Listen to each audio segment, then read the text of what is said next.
ازيكم عاملين ايه؟ يا رب تكونوا بخير. وحشتوني جدا جدا جدا. انا النهارده خارجه رايحه مكانين. اخدكم بقى معايا ونشوف المكانين نظامهم ايه، اسعارهم ايه، كويسين ولا مش كويسين، وكل حاجه ان شاء الله هتلاقوها في الفيديو ده. بس هقسم الفيديو على على فيديوهين. المكان الاول لوحده والتاني لوحده عشان ما يبقاش الفيديو يبقى طويل قوي ويبقى بالنسبه لكم يبقى ممل. فيلا بينا بقى على اول مكان، ومتنسيش اللايك والشير والسبسكرايب، ويلا بينا. طيب اول حاجه بقى، بصوا انا اصلا كنت رايحه حديقه الحيوان او النزهه، انا من اسكندريه. بنتي بتعشقها، بتحبها جدا جدا جدا. بس طبعا صحيت متاخر كالعاده. صاحيه الساعه واحدة بتهيألي. طبعا عمال بقى ما قمت فطرت البنات ولبستهم وحضرت الشنطه والكلام ده كله. فطبعا كان نزلنا من البيت اصلا كانت الساعه تلاتة ونص. فهي اصلا بتقفل الساعة 5، فقلت لا مش هلحق اروح فقلنا نروح على الشلالات. الشلالات دي عبارة عن حديقة كده.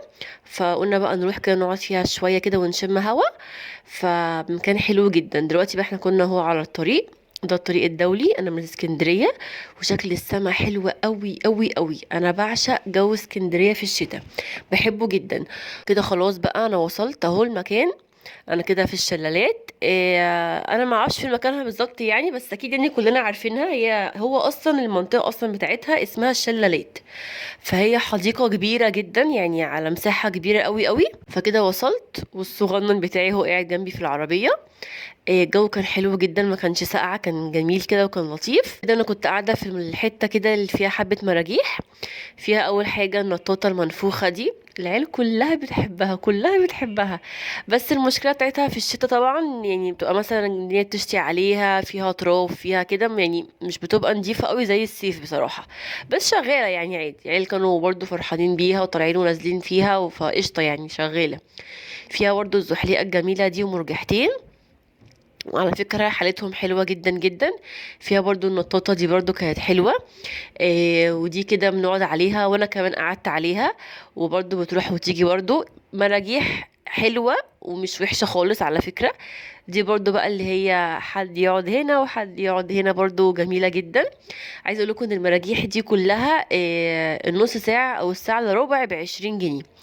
فهو اصلا كمان اصلا بعد النص ساعة الراجل مش بيدقق قوي، يحسب النص ساعة بالظبط وكده، لا عادي جدا. كمان بقى خلاص طلعنا برا المراجيح، برضو في اللوكيشن ده لتصوير بقى العرايس. هي اصلا على فكرة مليانة عرايس، كل عرايس اصلا بتروح عشان تتصور بقى فيها. فيها عرايس كتير قوي قوي قوي. بس طبعا اول ما تخشي بتلاقي هم مقفلين الحتة دي عشان الحتة دي هيظبطوها تبع الجيش. فاحنا كده بقى طلعنا تاني على البوابة ودخلنا بقى من الناحية التانية. طبعا الجناين عملاقة كبيرة جدا جدا جدا. بتخشي الحديقة أو الجنينة من غير فلوس خالص.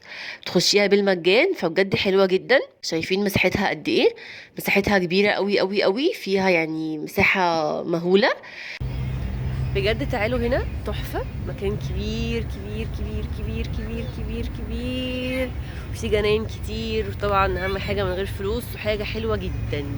هنا بقى خلاص احنا كنا خلصنا الشلالات ورايحين المكان التاني.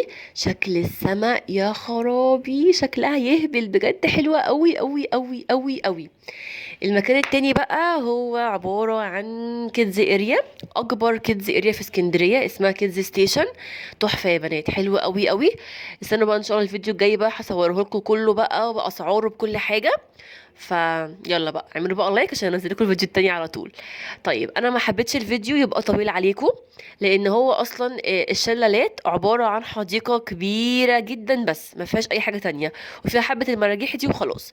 طيب احلى حاجه فيها ان هي من غير فلوس، فلو عيله كبيره هتخش مش تدفع اي رسوم لاي حاجه. طبعا اسكندريه كان فيها الحديقه الدوليه، كانت حلوه بس كانت بفلوس، بس كانت بفلوس رمزيه، كانت حلوه جدا برضو. طبعا خلاص الجيش اخدها وقفلت. فيها المنتزه.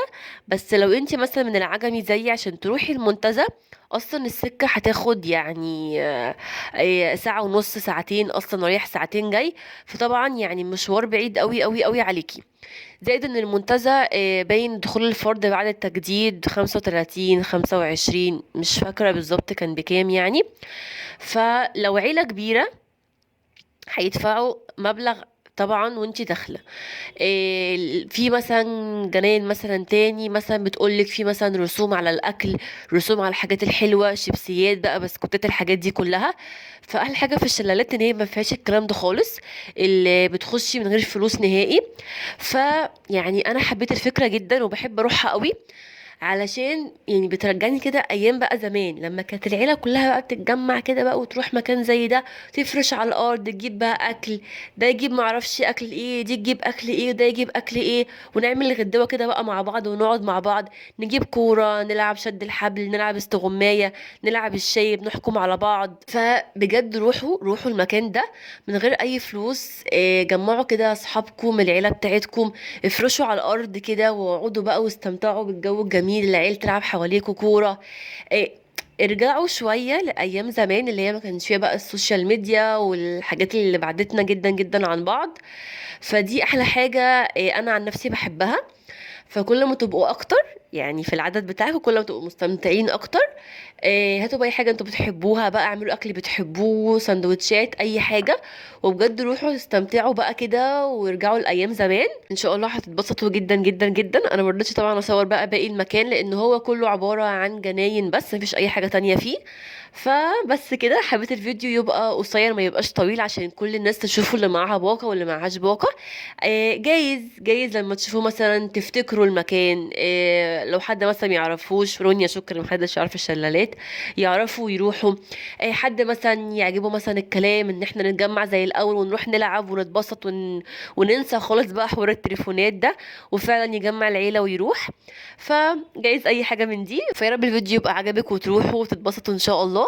تنسيش بقى لايك والشير والسبسكرايب. وانا ان شاء الله يعني اي مكان برضو روحوا في اسكندرية لقيته طبعا بسعر كويس في ظل الاسعار الخزعبلية اللي احنا فيها، وفي وسط الغلا اللي احنا فيه ده، الواحد بيحب يغير جو وفي نفس الوقت ما يدفعش فلوس كتير. في اي مكان برضو هلاقيه يبقى فيه كل المواصفات دي، ان شاء الله هصوره لكم على طول وهقول لكم عليه. وبس كده، متنسيش بقى رجاء رجاء اللايك والشير والسبسكرايب، وطبعا تحت في الكومنتات قولي رايك في الفيديو ايه. وبس كده، توحشوني جدا جدا الفيديو الجاي. باي باي.